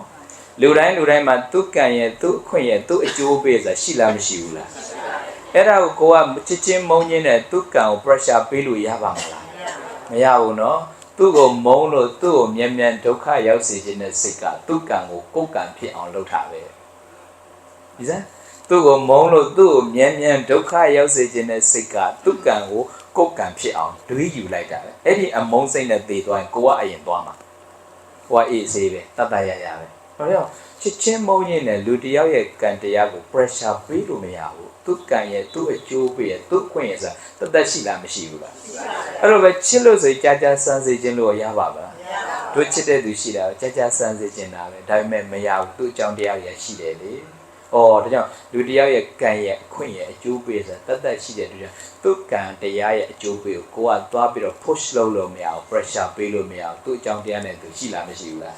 ကြောင့်တို့တွေချစ်ချင်းမုန်းခြင်းကိုလိုက်ပြီးတော့လူတယောက်ကိုမုန်းတာတွေချစ်တာတွေ serious မဖြစ်စေချင်နော်ချစ်ချင်းတွေလေ short ဖို့လိုတယ်အမုန်းကတော့မရှိလေကောင်းနေပေါ့ဒါပေမဲ့အချစ်တွေက short တာများလားပိုချစ်တာများပိုချစ်တယ်နော်အရင်တော့ကတော့အခါကျရင်ကြည်စမ်းလူတွေမှာလေကိုယ့်အတွက်ချစ်တဲ့အချိန်မရှိကြဘူးကိုယ့်အတွက်ချစ်တဲ့အချိန်မရှိငငယ်တုန်းကတနေ့ကရွယ်9နှစ်အထိကျတော့အဖေတို့အမေတို့ချစ်တယ်အမေမမြင်ရရင်ဒီကလေးကမရဘူးအဖေမမြင်ရရင်မရငငယ်တုန်းကအဖေတို့အမေတို့အာရပါချစ်တယ်အမေအပြောက်မခံဘူးကလေးအရွယ် အရွယ်ရောက်လာတော့ကိုတို့မောင်မောင်တို့ဖြစ်လာတဲ့အခါကျတော့အမေစကားနားမထောင်တော့ဘူးသူများကိုချစ်တယ်နော်သူများကိုချစ်တယ်ကောင်းပြီအိမ်အောင်ကြလာတဲ့အခါကျတော့ကိုချစ်ပြီလားဆိုမဟုတ်ပြန်ဘူးသားသမီးကိုပြန်ချစ်ပြန်သားသမီးတွေရတော့သားသမီးချစ်လို့ဝါပြီဆိုတော့တရားလေးအလုပ်လုပ်မယ်မယ်မီးဒီဘက်ကိုပြန်လှည့်သွားပြန်အချစ်ကသားအချစ်မီးအနစ်ဆိုပြီးတော့ခင်ဗျားမမွေးတဲ့အစားရအဖွားအရွယ်ကြီးကိုချစ်တဲ့အချိန်ဘယ်ချင်းရှိတယ်သူများရွယ်လိုက်ချစ်နေတာသူများရွယ်ချစ်နေတာနော်အဲ့တော့ကိုချစ်ဖို့အချိန်ပေးဖို့လိုလားမလိုလားကိုချစ်ဖို့ဆိုရင်ကိုကံကိုပြင်ဖို့လိုတယ်လေကိုအတွက်ကုသိုလ်အထုတ်တွေလုပ်ဖို့လိုလားမလိုဘူးလားအဲ့တော့ကုသိုလ်တွေလည်းလုပ်ကြပါကိုအတွက်ပါတာကကုသိုလ်ပဲနော်ဘုံဉဏ်ဒုက္ခံဇီဝိတသင်္ကရှံမိဘုံဉဏ်ကုသိုလ်ကောင်းမှုရှိခြင်းတွေဇီဝိတသင်္ကရှံမိသေခြင်းတရားနဲ့ရှင်လာတဲ့အခါဒုက္ခချမ်းသာတယ်ကုသိုလ်ကောင်းမှုကသေဂာနိကာလမှာပိုတိတာတယ်တဲ့ကုသိုလ်ရဲ့စွမ်းအားပါလေသေခြင်းတရားနဲ့ရှင်လာပြီလေခင်ဗျားတို့သိအားကိုရတဲ့ယောက်ျားကိုအာယုံပြုလို့ရရဲ့လားသိပြီးတော့တန်ဖိုးရှိတဲ့အမျိုးသမီးကိုအာယုံပြုလို့ရရဲ့လိမ်မာတဲ့သားသမီးတွေကိုအာယုံပြုလို့ရရဲ့ပိုင်ဆိုင်ထားတဲ့အရာတွေကိုအာယုံပြုလို့ရရဲ့လားသေဂာနိမှာကုသိုလ်ကောင်းမှုကပဲအားကိုရ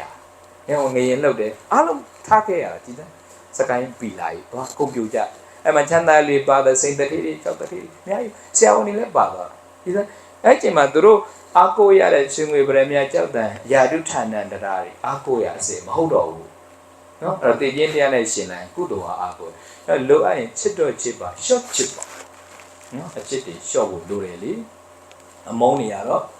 မမုန်းမဲ့နေနိုင်တာကောင်းတာမုန်းနေရှုံးပြီလေခုစိတ်အမုန်းအာဃာတဒီတွေးလိုက်စမ်းအဲ့အမုန်းစိတ်ကချစ်တဲ့စိတ်နဲ့မုန်းတဲ့စိတ်ဒေါသနဲ့ဒီမေတ္တာကွာတယ်လေအေးတဲ့နဲ့အပူတဲ့ကွာလားမကွာဘူးလားကွာပါဗျာဒေါသကလည်းပြိဿဟိုစိတ်မဆိုးဘူးတဲ့နေရှိလားရှိပါတော့တော်တာပေါ့ရှိဘူးတဲ့ဒေါသမထွက်ဘူးတဲ့နေရောရှိလားရှိဘူးနော်ဒေါသထွက်နေတာခါကျရင်ထွက်စရာမကြည့်ဘူးသူ့ထွက်ကိုထွက်ရင်တော်သေးတယ်တခါခါကျကောင်းငင်မော့ကြည့်ပြီးထွက်တယ်ဗျာနေကြီးကလည်းပူလိုက်တာနေပူလို့ထွက်ပြန်ဒေါသနေမပူပြန်လည်းမပူလို့စိဒေါသထွက်ပြန်မိုးကလည်းမရွာရင်လည်းမရွာလို့ဆိုမိုးဒေါသထွက်ပြန်ရွာပြန်လို့လည်းဒီမှာရေတွေချန်လို့ဒေါသမတိတ်လို့ဒေါသထွက်တယ်စောင်းကလည်းမအေးရင်လည်းမအေးလို့ဆိုဒေါသထွက်တယ်အေးတော့လည်းခြုံစရာစောင်းမရှိလို့ဒေါသထွက်တယ်ကျဲရဲ့ဘဝကတခါကျအထာနာကောပါမလိုအပ်ပဲဖြစ်နေတဲ့ဒေါသတွေများလားမများဘူးဘဝမှာမလိုအပ်ပဲနဲ့စိတ်တိုင်းမကြတော့စိတ်ရိုင်းတွေကရတော့တာပဲနော်ဘိုလ်လိုလဲစိတ်တိုင်းမကြဒေါသဖြစ်ကြတာလေဒီလိုလဲစိတ်တိုင်းမကြဒေါသဖြစ်ကြဒေါသကလည်းပူတယ်နော်စိတ်ဆိုးတာရဲ့စိတ်ကောက်တာရဲ့စိတ်နာတာရဲ့ဒေါသရဲ့သဘောလေးစိတ်ကောက်တာကဒေါသအသေးစားစိတ်ဆိုးတာဒေါသအလတ်စားစိတ်နာကဒေါသအကြီးစားဘယ်ဒေါသမှမကောင်းဘူးဘယ်ဒေါသမကောင်းစိတ်ကောက်တယ်ဘာဖြစ်လို့ကောက်တယ်အချော့ခံတယ်လို့တော့နော်ဘုရားမေးကြည့်လေအားလုံးကောက်ခုကြတာနော်ကဲခင်ဗျားတို့ဘာလို့ကောက်တာလဲအချော့ခံတယ်လားနော်အဲ့ဘုံကကြပြလေးရေးဦးတွက်လက်များမြဲပါစေစကြပြစိတ်ကောက်တယ်ဆိုတာအချော့ခံခြင်းလို့ပါပဲအလျှော့မခံတဲ့မာနတရားနဲ့အချော့ခံခြင်းသူကိုမချော့အားရင်သူတင်းကိုတင်းအတူတင်းတော့အပူပြင်းတဲ့အထိရလက်ရှိနော်မချော့ရင်လည်းမပျော်ပဲနဲ့တော့မနေပါနဲ့ကိုယ့်ကိုတယောက်တည်းကောက်နေဟိုကသိအောင်မသိဘူးနော်ဖုန်းခေါ်လို့မရစိတ်ကောက်တယ်ဟိုကဘာမှမသိဘူးလေအစည်းအဝေးခန်းထဲရောက်နေလားဘာမှမသိဖုန်းကဘက်ထရီတောင်းနေလားမသိဖုန်းမကင်လို့စိတ်ကကောက်နော်ဖုန်းမဆက်ရစိတ်မျိုးသမီးကြီးကျုပ်ကလေးမှားတယ်ငါတပည့်မင်းတို့ပြောင်းပြန်ယူတော့လို့တက္ကမကြီးကဖုန်းမဆက်နဲ့ပြောတော့မဆက်ပဲမနေနဲ့ဆက်လို့လာမခေါ်နဲ့ပြောတော့ခေါ်စီလို့ပြောတာတော့မခေါ်ပဲမနေနဲ့ပိုဆိုးသွားလိမ့်မယ်သူအချော့ခံနေတာဒါတဘာဝအဲ့တော့မချော့ရင်လည်းမပျော်ပဲနဲ့မနေနဲ့သူ့ဘက်ကိုပဲညက် love is understanding အရှိစရနာလေကြည့်ဟုတ်အဲ့တော့ကိုကလည်းတက္ကမကြီးတခါကြမှာညီတို့ကကောက်ပြီကောက်မယ်ဆိုရင်လည်းကောက်ခံဒီစာလေးပါလေးပို့ပေါ့ဟိုကကျမရှင်းစိတ်ကောက်မလို့အဲ့ဒါမှသူကချော့လို့ရမှာပေါ့တခါကတစ်ဖက်သက်ကိုပဲကောက်နေတော့လေကိုပဲခံစားလားမခံစားဘူးခံစားရအကောက်လွန်တာလေဆရာတော်လည်းကောက်ထုတယ်ဘုဒ္ဓဘုရားလေဘုဒ္ဓဘုံငယ်ကောက်တာအခုသိတော့မကောက်တော့ငယ်တော့ကဘ누구ကိုကောက်လဲအမေကိုကောက်အမေကိုကောက်တော့ညနေသမင်းစားကြည့်သမင်းမစားဘူးဆိုကောက်ရောငါတော့ပြီးကျွေးစီခြင်းနာအဲ့တော့အဖေကဒီကောင်ခဏခဏကောက်တယ်မကျွေးပစ်ထားလိုက်အိမ်အောက်မှာသွားငိုနေတယ်အမေကလာမချော့ဘူးဟာငိုကြတော့အတန်ပဲထွက်မြေရမထွက်တော့တော့မှဆိုစောကြီးအိတ်တာမီးမရှိတော့အခါကျအဲ့ကြောင့် ဖေတို့မေတို့ကအိတ်သွားလာလည်းမချော်တော့မငိုလည်းမငိုနောက်တော့ဘိုက်ကလည်းတကွီအော်တော့လေအဲ့ဒါထမင်းပြို့ကြောင်နဲ့ဝင်ကိုယ့်ကိုထမင်းခိုးစားထမင်းကြည့်မဲ့လူလည်းမရှိအကောက်လွန်သွားတော့မချော့တဲ့လူလည်းသွားတို့ရင်ကိုယ်ပဲထမင်းငတ်တာလေအဲ့တော့ကောက်ရင်လည်းကြီးကြက်ပြီးကောက်လည်းခြေနေကြီးကောက်စိတ်ကောက်တယ်ဆိုတာဒေါသအသေးစားလေးတွေပဲနော်စိတ်ကောက်တယ်ဆိုတာအချော့ခံခြင်းလို့ကောက်တာအဲ့တော့ချော့ပေးကြပါတခါကြီးတွေချော့ပေးကြတခါတစ်ခါကျရင်တခါကြီးတွေနဲ့တခါမာကြီးတွေဘယ်သူကပိုကောက်ဟုတ်တယ်တချို့တခါကြီးတွေလည်းကောက်တယ်နော်တခါမှမကောက်ပါဘူး तू ကပဲကောက်တယ်အဲ့လိုတခါလည်းရှိတယ်အဲ့တော့နစ်နံနေတာဘယ်နစ်နံပိုကောက်ဟုတ်တယ်ဟိုတို့တွေကပိုကောက်တယ်စိတ်ကြီးတာဘယ်နစ်နံကြီးအင်းငါလည်းကြီးတာစနေရအောင်ဒီမဟုတ်ဘူးအဲ့တော့တချို့ကလည်းဘယ်နေ့နဲ့မွေးကျင်တာဟိုသားသမီးမွေးတယ်ဆိုအခုအချိန်နဲ့နေ့နဲ့ယူလို့ရတယ်ကျို့လည်းသားသမီးမွေးကြာသာပရိသတ်ယူလိုက်ကြပါကြာသာပရိအဲ့လိုမစိုးဘူးပေါ့ထင်တာပေါ့လေပိုစိုးတယ်ကဲအဲ့ဒါပြောတာလေဆိုတော့ကဒီဟာဆိုရင်နေ့နဲ့ဆိုင်ပါမလားဇယိုင်းနဲ့ဆိုင်သွားတယ်ဘာနဲ့ဆိုင်လဲဒါ character နဲ့ used to ဖြစ်နေတဲ့ကိုယ့်ရဲ့ဇယိုက်တွေနဲ့ဆိုင်ဒါကြောင့်တချို့အမူအရာတွေကဇယိုက်တွေမဖြစ်စေနဲ့အထုံမဖြစ်စေနဲ့အထုံဖြစ်သွားရင်အဲ့ဒါ तू ကကိလေသာတာရဟန္တာဖြစ်တော့မပြောက်ဘူးဝါဒနာကလေကိလေသာတော့ပယ်တယ်ဝါဒနာမပယ်ဘူးရဟန္တာကြီးတချို့ပါဇက်ကြမ်းကြမ်းပြောတဲ့ရဟန္တာကြီးရှိပြန်မြတ်စွာဘုရားလက်ထက်ကဆိုရင်လေ तू ကအမြဲတမ်းကြမ်းကြမ်းပြောတော့လူကမကြိုက်ဘူးဒါပေမဲ့ तू ကရဟန္တာကြီးဝါဒနာတွေကလေတို့ပြောတဲ့အလေးဆဲတက်တဲ့အလေးချင်းတွေမလောက်တာကောင်းတယ်မကောင်းတဲ့အမှုတွေအကျင့်ပါအောင်အကျင့်ဒါကြောင့်နေနံနဲ့မဆိုင်ပါဘူးဇယိုက်နဲ့ဆိုင်တယ်ဒေါသဇယိုက်တွေစိတ်ကောက်ထားရဲ့စိတ်ဆိုးတာလေစိတ်ဆိုးတာတချို့ကိုတော့စိတ်ဆိုးအောင်လုပ်လို့ရတယ်တို့တော့စိတ်နာအောင်လာမလုံးနဲ့သေးတယ်နော်စိတ်နာတာလည်းမကောင်းစိတ်ဆိုးတာလည်းမကောင်းစိတ်နာတာနဲ့ပိုကြီးသွားတာပေါ့နော်ဒေါသအကြီးတာအခုစိတ်ထဲမှာနာတဲ့သူတွေမရှိဘူးလားဟုတ်လားရှိတယ်တို့လည်းရှိတာပဲနော်ဟောစိတ်နာတယ်ဆိုတာအာဃာတပဲဒေါသပဲလေအာဃာတဆိုတာအခါကာတနေသမျှအနာရတာပဲဖတ်တယ်အာဃာတဆိုခွာချနိုင်မှာအနာကြပြီးအသာရဘယ်လောက်ချစ်ဖြတ်နိုင်မလဲညလူတယောက်ကိုတိတ်မုံပြီဆိုကိုကအင်စဖြတ်လိုက်တော့သူမုံလို့ကိုပြန်မုံတန်ရဘယ်ဆုံးတော့မလဲနော်တပည့်တော်အလျှော်ပင် तू ကအနိုင်ယူမှာပေါ့အနိုင်ယူတာသူ့အကြောင်းပဲလေသူ့အကြောင်းဟာသူ့အကျိုးပဲပေါ့သူ့အကျိုးဟာကိုယ်အစိုးမဖြစ်စေနဲ့တန်တရားအဆက်ဖြတ်တဲ့အခါမှာအနိုင်အရှုံးတော့ထက်မတွက်နဲ့တော့ပေါ့တန်တရားနဲ့ချီပြီးပြက်ချင်တော့ဒီဘဝပြက်အောင်ဖြတ်ဖို့လိုတာပေါ့ကိုကရှော့ပြီးနိုင်မယ်ဆိုအဲ့ဒါမတွက်နဲ့ဖြတ်ဖို့ပဲလိုတာဘလောက်ဒီဘဝပြီးအောင်လာပြက်လိုက်တော့ဒီလောက်ဝစ်ကြွေးပိုင်ကဲပြီးအောင်ဆက်လိုက်ပေါ့ဟုတ်ဘူးလားမဟုတ်လို့သူ့ကိုပြန်ပြီးတုံ့ပြန်မှုကအလှတုံ့အလှဲ့ကမပြီးတော့ဘူးလေမပြီးတော့ဆိုပြန်လူတယောက်ကိုတိတ်မုံပြီဆိုကိုကအရင်ဆက်ဖြတ်လိုက်တော့မစုံစေတော့နဲ့ကျွန်တော်တညစားလေးတဲ့မစုံခြင်းမတူစေနဲ့အဲ့ဒါတော့မစုံခြင်းမတူနေနဲ့တူနေတော့စုံနေအောင်ပါပဲသူမုံလို့ကိုပြန်မုံတူမသွားဘူးလားအမုံသမားတွေစုံပါပဲသူယုံမှလို့ကိုယုံမှရင်တူမနေဘူးလားယုံမှတဲ့သူချင်းပြန်စုံပါပဲသူအကုသိုလ်လို့ကိုအကုသိုလ်လို့တဲ့သူချင်းတူနေမှာပဲတူရင်စုံနေမှာမတူစေနဲ့သူကအမဲစင်ကိုကအဖြူမစုံတော့သူမဟုတ်တာလို့ရင်ကိုကဟုတ်တာလို့ရင်မစုံတော့ဘူးလေညဘဝတိုင်းစုံရင်ဘုံကစုံမြတ်စွာဘုရားစာပေမှာရှိပြီးသားတချို့လဲတတိယဘဝတိုင်းစုံရင်လည်းစုံလို့ရပါတယ်စုံလို့ရတယ်မြတ်စွာဘုရားတို့နကုလမာတာနကုလပိတာဆိုဘဝပေါင်း900ကျော်စုံခဲ့တာပဲဘယ်လိုဖြစ်လို့စုံတာလဲဆိုရင်သူကတူဝါအောင်လုပ်ပြီးတော့စုံသွားသမတတ္တာယုံကြည်မှုတရားတရားတူတယ်သူတို့နှစ်ဦးကသမသီလကိုကျင့်သီလလည်းတူတယ်သူတို့ငါးပါးသီလလည်းအတူတူလုံနေဆိုတော့တူတူစုံပြီလေတယောက်ကလုံတယောက်ကမလုံမစုံတော့ဘူးလေနော်သမတတ္တာယုံကြည်မှုလည်းတူတယ်ယန္တနာ၃ပါးကံကံအကျိုးကိုယုံကြည်တဲ့တရားတရားလည်းတူတယ်နှစ်ယောက်လုံးကသမသီလငါးပါးသီလလုံနာခြင်း၈ပါးသီလလုံနာခြင်းတူတယ်သီလလည်းတူတယ်သမစာကဒါနလုပ်တဲ့အခါမှာလည်းအတူတူလုပ်တယ်သဘောတူတယ်ရည်စချတယ်ဆိုတူတူစုံတယ်သမပညာကုသိုလ်အကုသိုလ်သိနိုင်တဲ့အသိဉာဏ်လည်းတူတယ်အဲ့တော့တူလေးတူသွားပြီဆိုဘဝတိုင်းစုံပါတယ်ဗျာနော်ဘဝတိုင်းစုံရင်တော့အဲ့ဒါတူပေါ့နော်တူရင်စုံသွားတယ်မတူရင်တော့မစုံတော့အဲ့တော့မစုံခြင်းဘူးဆိုရင်မတူစေပါနဲ့မစုံခြင်းပါလေဟိုဘဝမှာမစုံခြင်းတဲ့သူတွေရှိတယ်လေရှိတယ်မဟုတ်လားမတူစေနဲ့လေ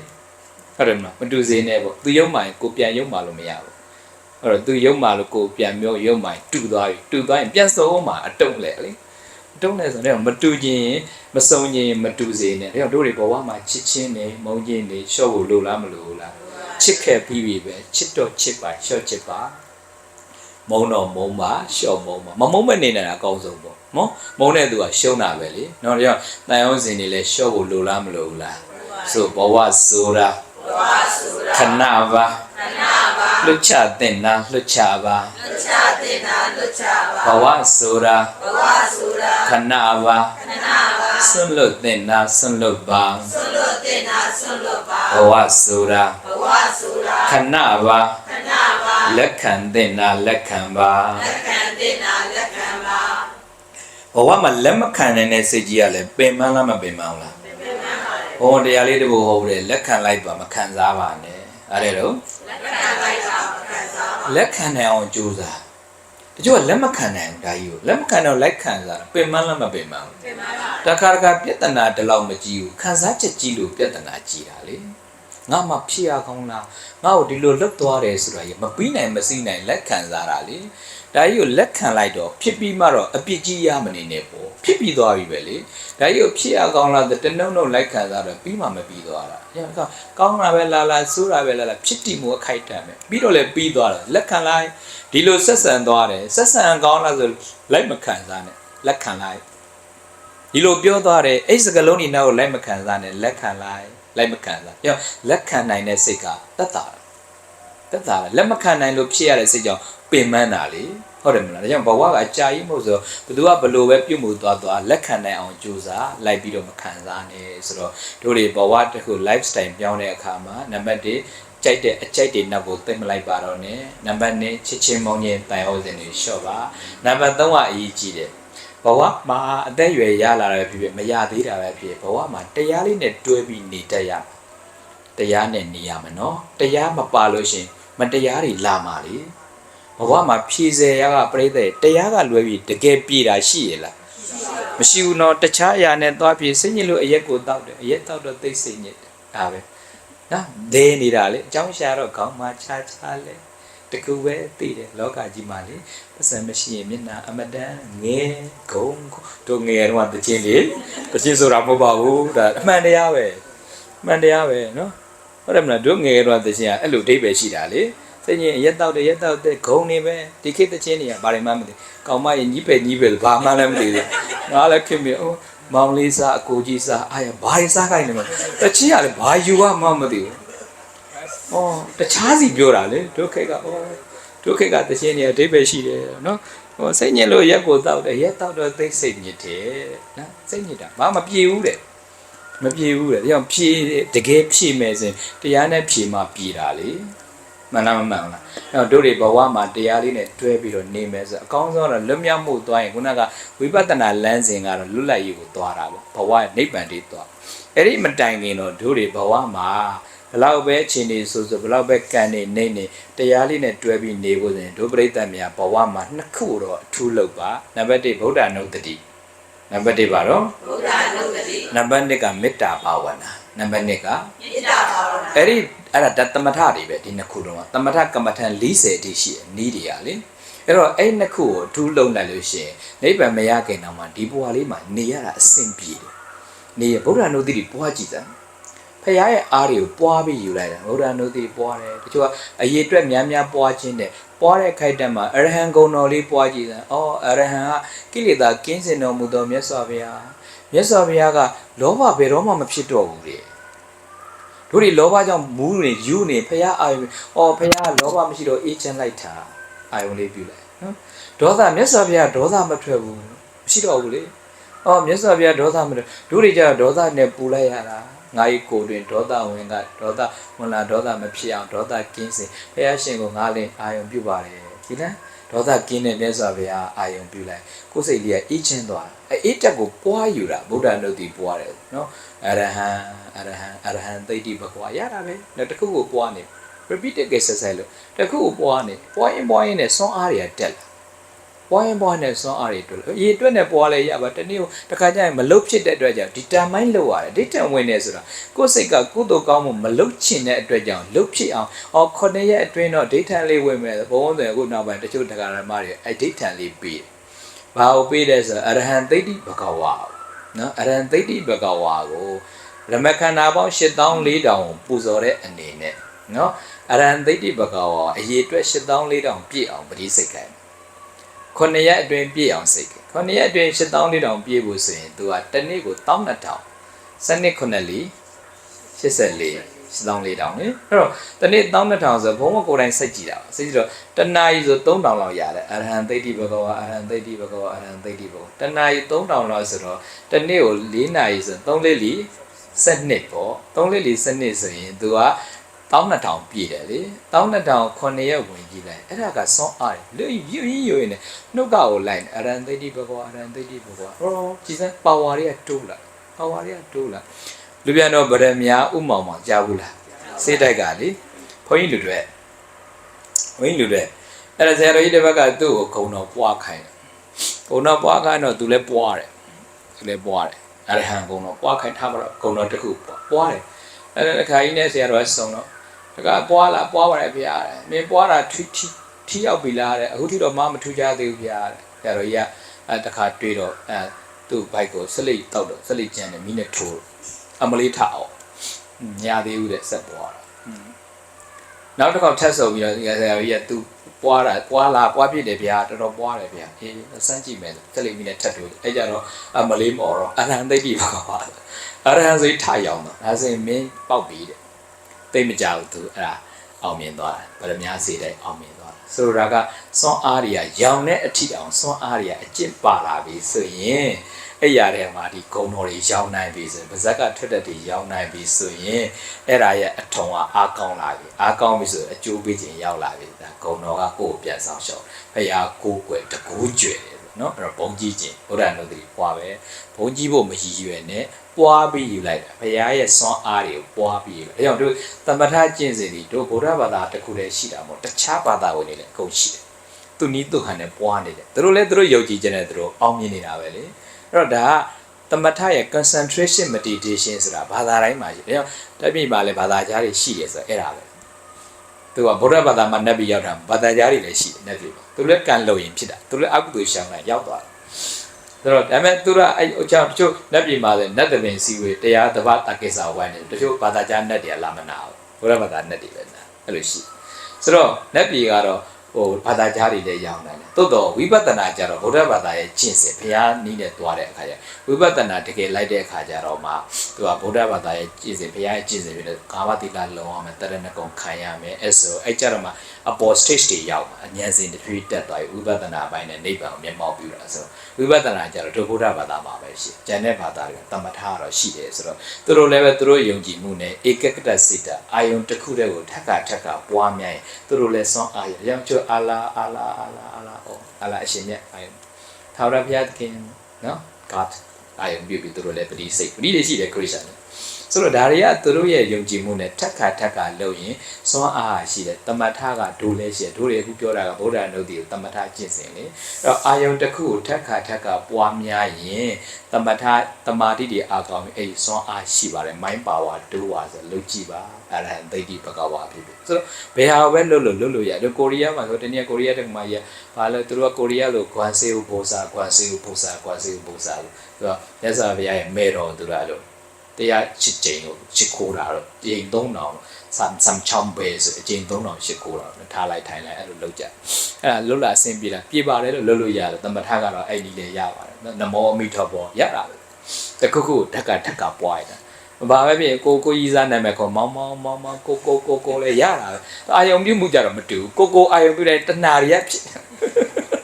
ကိုတော့အာယုံပြုတဏှာတွေပဲရာဂတွေပဲဖြစ် attachment တွေပဲဖြစ်အဲ့တော့ဖះကြတော့ရာဂကင်းတယ်လေဖះကုံလေးကြတော့ကွာလားမကွာဘူးလားအဲ့တော့အာယုံပြုမှုကွာတယ်နော်ဟိုကတော့တမထတော့တမထပဲထက်ကသို့တော့အာယုံပြုမှုကွာသွားတာ ਨੇ ကြီးပွားတိုးတက်မှုကကွာသွားတယ်။ဘိုးတော်တို့ဒီတစ်ခုကိုအမြဲတမ်းပွားနိုင်အောင်ကြိုးစားအဲ့ဒါဆိုရင်ကိုယ့်ရဲ့ lifestyle မှာတရားတွေတွဲသွားတာ။အရန်နေရာတွေကင်းနေအနေတွေရှိလေဘိုးတော်တို့ဒီကစောင့်ရှောက်လေလို့ထူးခြားတယ်နော်။ထူးခြားတယ်။ဘုံကအများကြီးပွားတော့တိအကျိုးပေးတယ်အများကြီးလား။မျောလင်းဖို့မဟုတ်လုတ်ဖြစ်အောင်လုပ်ဒိဋ္ဌံဝင်တဲ့ determine လုပ်တာကိုနှဝင်မိုးလင်းမှသိတယ်ဆိုခင်ဗျားတို့ကအသုံးချတာအဲ့ဒါ တကယ်ယုံကြည်တာအသုံးချယာရုတက်ခြင်းလို့အောင်မြင်ခြင်းလို့အဲ့ဒါကိုယ်နဲ့ဝင်ဒိဋ္ဌံဤဝေချက်ကဖျားကြည်ညိုတာတကယ်တော့အခုဒိဋ္ဌံဝင်ခိုင်းဆိုအဲ့ဒီမျောလင်းချက်တွေမှာထားပဲနဲ့ဖျားကိုပွားခြင်းတဲ့စိတ်တွေနဲ့လှုပ်ဖြစ်အောင်ဆိုတဲ့ကိုယ်စိတ်ကို determination လို့အဒိဋ္ဌံဝင်တယ်အဲ့လိုဖြစ်အောင်သွားအဲ့ဒါဆိုရင်တနေ့ကိုဘယ်လောက်ပြည့်အောင်ပွားမယ်ဆိုတဲ့အဒိဋ္ဌံလေးကကိုယ်ပို့ပြီးတော့ဆွမ်းအားဖြစ်တယ်နော်အဲ့တော့ခါကြရင်စူးစမ်းနဲ့မအောင်မြင်တာတွေရှိတယ်အဲစူးစမ်းနဲ့မအောင်မြင်တာဇွဲမရှိလို့စူးစမ်းနဲ့မအောင်မြင်တာဇွဲမရှိလို့ဒါဝိရိယနဲ့ဇွဲနဲ့ကတူလားမတူလားဘယ်လိုမတူလားစူးစမ်းတာနဲ့ဇွဲရှိတာနဲ့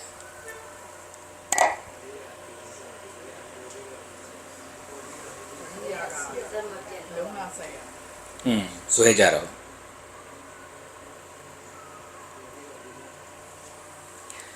သူကဒကာကြီးဒကာမကြီးများရှင်းအောင်ပြောမယ်စဉ်သူကပါရမီနဲ့ပြောရစဉ်ကြိုးစားတာကဝိရိယပါရမီ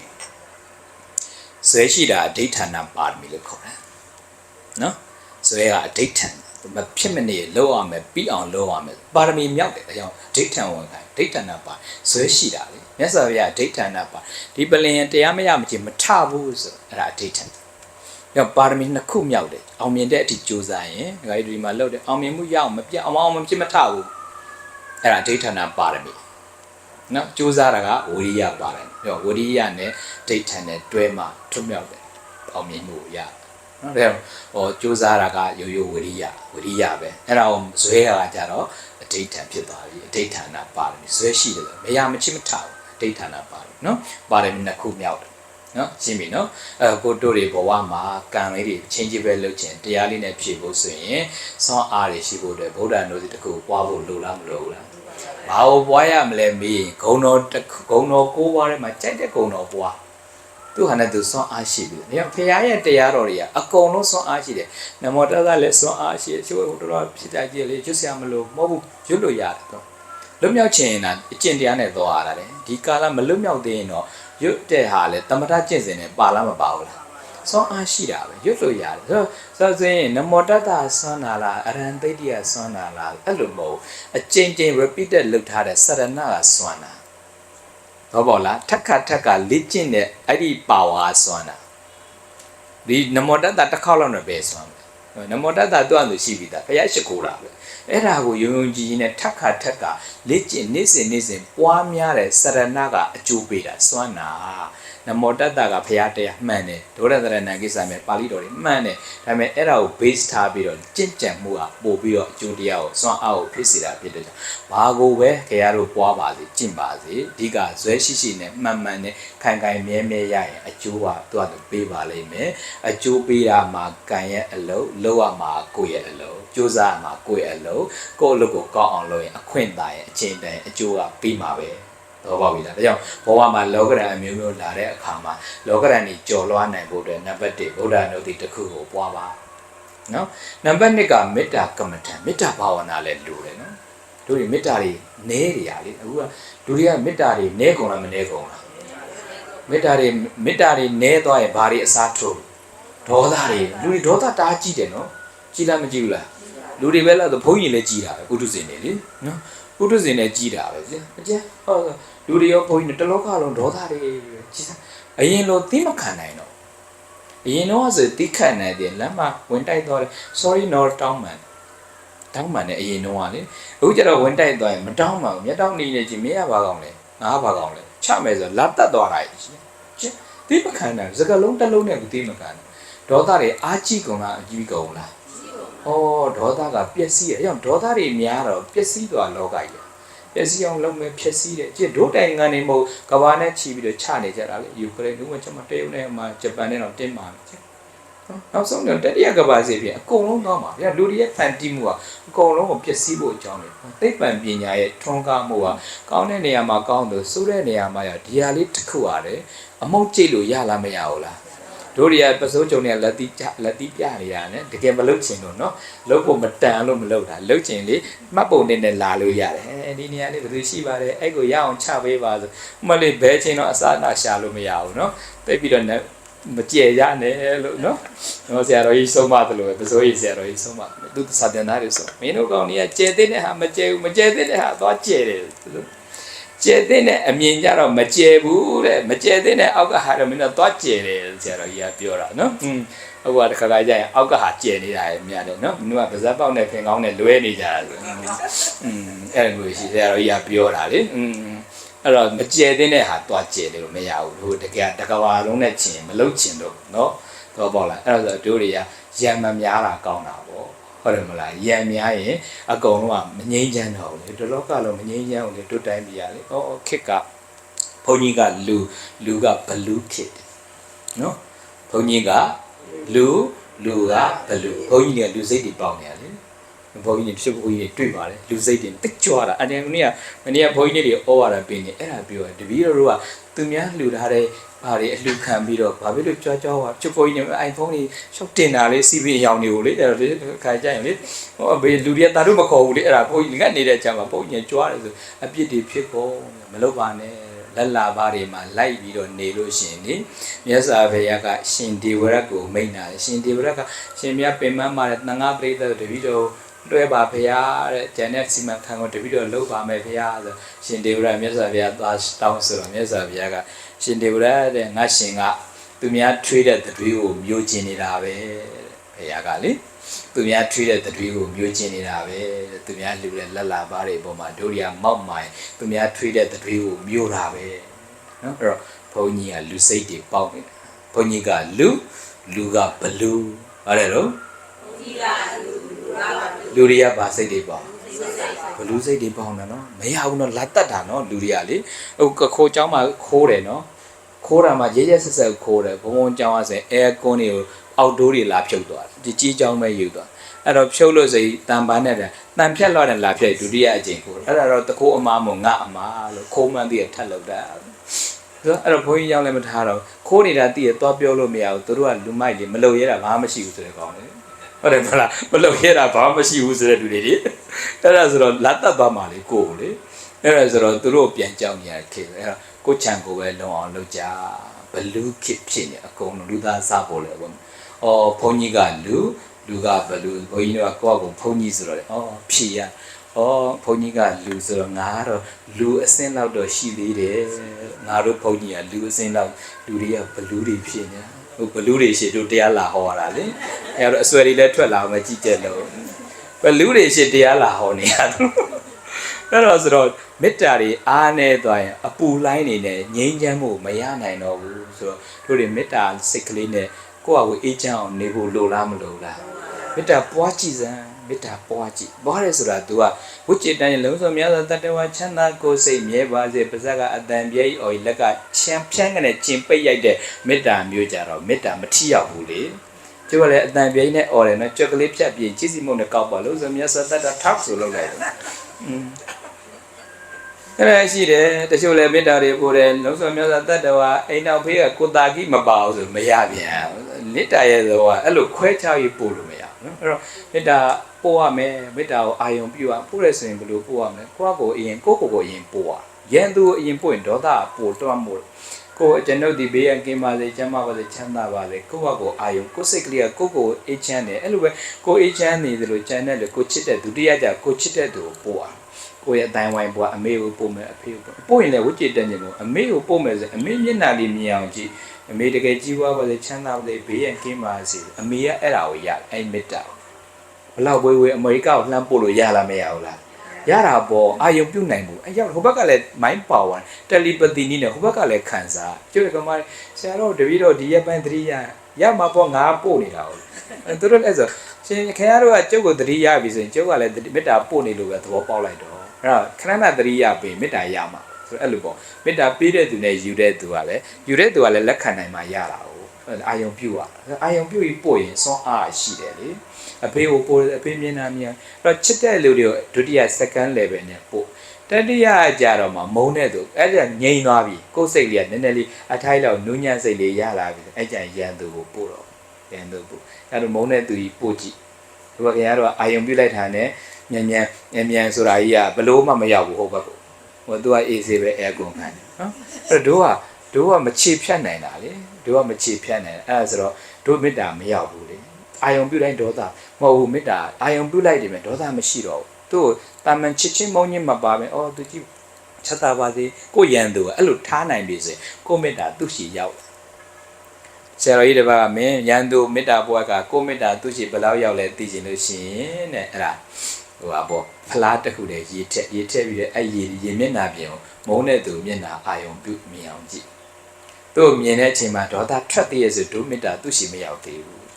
သူ့အာယုံပြုတဲ့အချိန်မှာဒေါသစိတ်တွေမရှိတော့တာမန်ထားနိုင်ဆိုကိုမေတ္တာသူ့ရှိရောက်ပြီနော်အဲ့တော့ဆိုတို့တွေအဲ့လိုအာယုံပြုရှိစမ်းလုံးဝချစ်ချင်းတွေဘောမုန်းကြီးမပါဘူးသူ့ကြောင်းနဲ့သူကတပ်ပြီးတတ်တာတယ်ရုပ်ကြီးဝါစဉ်ရောက်ပြီဆိုရင်ဒါဆိုရင်သူကကိုယ့်ရဲ့မေတ္တာသူ့ရှိရောက်ပြီဒါတို့တွေကဒါမေတ္တာဒီထေရဝါဒစစ်ပဲထေရဝါဒစစ်ကျွန်တော်ထေရဝါဒစစ်ဆိုတလောအဲ့ဇာလေးတကုတ်ဖတ်တာတရားလေးတကုတ်နာဖို့အချို့ကလည်းထေရဝါဒဆိုတာဒီပေရင်းနေခဏတရားတက်စင်နေမယုံဘူးလေမယုံဘုရားဝါဒဘုရားတက်တဲ့ယရဏသုံးပါးကံကိုင်းအကျိုးတက်တဲ့နေပဲသွားသူကဗီဒီနောက်လိုက်တဲ့တရားတက်စင်နောက်လိုက်အဲလူတွေကမေးတယ်တဲ့ဒါတော့တဲ့ဆရာကြီးမင်းသိန်ခါကဗီဒီနေဟောတယ်တရားတက်စင်နေမင်းသိန်ခါကထေရဝါဒဟုတ်ရဲ့လားဒါတော့ပြန်ပြဟုတ်ပါတယ်ဒီလောက်ဘေးတင်နေဟောတာပါဟောတာပဲဒါပေမဲ့ तू ကဘေးတင်ဟောပြီးရင်ဓာတ်ရတက်စင်လုပ်ပဲအောက်ကဘာလေးကြီးတပ်ပိတ္တကာမတကအဲ့ဒါလေးအမြဲတမ်းပါတယ်ငါကတော့ဟောလိုက်ဟောပေးလိုက်တယ်ကျန်တော့မင်းတို့ကန်နေမင်းတို့ပ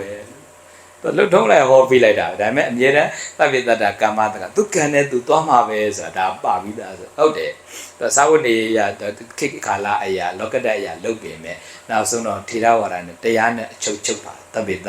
ကာမတကအားလုံးကသူကံနဲ့သူသွားတာပဲတို့တွေမေတ္တာနဲ့နေနိုင်အောင်ကြိုးစားဘလောက်မေတ္တာအားရအားကောင်းတဲ့အပေါ်မှာမို့ဒီအိတ်တက်တွေရပါတယ်မေတ္တာတွေမပါလို့ဒေါသတွေလွှမ်းမိုးသွားပြီဆိုရင်ခင်ဗျားတို့ကပူလောင်နေတာလေအခုကိုယ်ချင်းချင်းမှလည်းခွင့်မလွတ်နိုင်တဲ့စိတ်ကပူတာဟုတ်အဲ့ဒါဒေါသလေကဲဘာလို့ခွင့်မလွတ်နိုင်လဲတေချင်းတရားနဲ့ရှင်းနိုင်ခွင့်မလွတ်နိုင်စရာမရှိတော့ကိုယ့်ကိုသေသူလို့သတ်မှတ်ကြည့်စမ်းသေရတော့မယ်ညနေသေရတော့မယ်ဆိုတော့မခွင့်မလွတ်နိုင်စရာမရှိတော့ဘူးလေဆွဲလန်းစရာလည်းမရှိတော့ဘူးလေမချေပြတ်နိုင်တော့တို့တွေကခွင့်မလွတ်နိုင်တဲ့စိတ်ကြီးကပင်မလားမပင်အောင်ခွင့်လွတ်တယ်ဆိုတော့သူ့ကိုခွင့်လွတ်တာမကိုယ့်ကိုခွင့်လွတ်လိုက်တယ်ကိုယ်စိတ်ကလေးကိုသူ့ပေါ်မှာဖြစ်နေတဲ့အာဃာတတွေမကျေနပ်ချက်တွေကိုလွတ်ချလိုက်တာသူ့ကိုလွတ်ပြီးတော့ကိုယ့်ကိုလွတ်လိုက်တော့ဘလို့နေလို့ကောင်းလဲခွင့်မလွတ်နိုင်လို့ဆွန့်လွတ်လိုက်တဲ့ဘဝတွေအများကြီးပဲကျွန်တော်တို့တွေခွင့်လွတ်နိုင်အောင်ကြိုးစားနော်ပေါ်စားလေးတွေခွင့်လွတ်ခြင်းနဲ့ဆွန့်လွတ်ခြင်းဆိုရှိစားလေးရေးပေါ့နော်မစွန့်လွတ်နိုင်သေးရင်တော့ခွင့်လွတ်ပေးပါမစွန့်လွတ်နိုင်သေးရင်ကိုမမစွန့်လွတ်နိုင်သေးတာခွင့်လွတ်နိုင်အောင်ကြိုးစားခွင့်မလွတ်နိုင်တော့ရတော့စွန့်လွတ်လိုက်ပေါ့ခွင့်မမလွတ်နိုင်စွန့်လွတ်လိုက်ရောပေါ့အဲ့တော့ခွင့်မလွတ်နိုင်လို့စွန့်လွတ်ကြည့်ဆိုဘာနဲ့စွန့်မလဲအချစ်နဲ့စွန့်မလားအမုန်းနဲ့စွန့်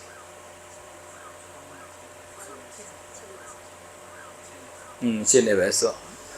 ရှင်းနေစွန့်တော့လည်းပဲပြည့်ရမှာလဲစီနဲ့တဝင်းဝင်းဆိုတာအမုန်းနဲ့စွန့်တော့လဲစားမှလည်းတဲ့နဲ့တစ်ချက်ချက်ဆိုတော့အဲ့တော့ခွင့်မလွတ်နိုင်လို့စွန့်လွတ်ကြည့်ဆိုရင်အချစ်နဲ့လည်းမစွန့်နဲ့လေအမုန်းနဲ့လည်းမစွန့်နဲ့ခုနကပြောမချစ်မမုန်းနဲ့စွန့်ပေါ့ဗါတယ်တော့မဆုံးကျင်တော့ဘူးလေအဲ့ဆိုစွန့်လိုက်တော့သူ့မုန်းနေတာမမုန်းပါဘူးဒါဆိုချစ်လည်းမချစ်တော့ဘလို့နေလို့ကောင်းတယ်အဲ့ဒီ attachment ကြောင့်ပူတာနော်လူတွေဒုက္ခပြီးတယ်အဲ့ဒီချစ်ချင်းမုန်းချင်းစကလုံးနှလုံးနဲ့တိုင်ပတ်နေတာလေဟိုဒါတွေမှမရှင်ပြည့်စရာကောင်းပါလို့ပုထုဇဉ်တွေရလေပုထုဇဉ်တွေရဲ့ဘဝလေချစ်ချင်းမုန်းချင်းမှမရှင်ပြည့်စရာကောင်းပါလို့ဒီဓာရီနဲ့ပဲတိုင်ပတ်နေကြတာချစ်လိုက်ကြတာမုန်းလိုက်ကြတာမဆုံးနိုင်တော့ဘူးရဟန္တာတွေကချစ်ချင်းမုန်းချင်းကင်းတော့လေနေရတာချမ်းသာတယ်သူတော်ကောင်းနေရလေဘယ်သူတွေနဲ့ပတ်သက်ချစ်ချင်းမုန်းချင်းကင်းနေတာပေါ့အဲ့တော့အချစ်ကြောင့်ဖြစ်ရတဲ့ပူလောင်မှုလည်းမရှိဘူးအမုန်းကြောင့်ဖြစ်ရတဲ့ပူလောင်မှုလည်းမရှိဘူးဆိုတို့တွေမေတ္တာဓာတ်လေးတွေအကန့်တက်နိုင်ဆုံးပွားကြည့်ပါမေတ္တာရွတ်ဖို့တဲ့ပွားဖို့လိုတယ်နော်မေတ္တာတုံမှာမာတာယထနိယဗုဒ္ဓသာပါဝိဒံမေတ္တာတုံမှာမေတ္တာတုံရွတ်တဲ့ပုဂ္ဂိုလ်တွေသည်တဲ့သကောဥစုစာသူစုစာကျွမ်းကျင်ရမယ်နူးညံ့ရဥစုဖြောက်မရမယ်သူစာဖြောက်ပို့ပြီးဖြောက်မယ်သောဝဆသနာခံလွယ်သူဖြစ်ရမယ်မုတုနူးညံ့ရမယ်အနတ္တိမနဲ့အလွန်မောက်မာတာတွေမလုပ်ရဘူး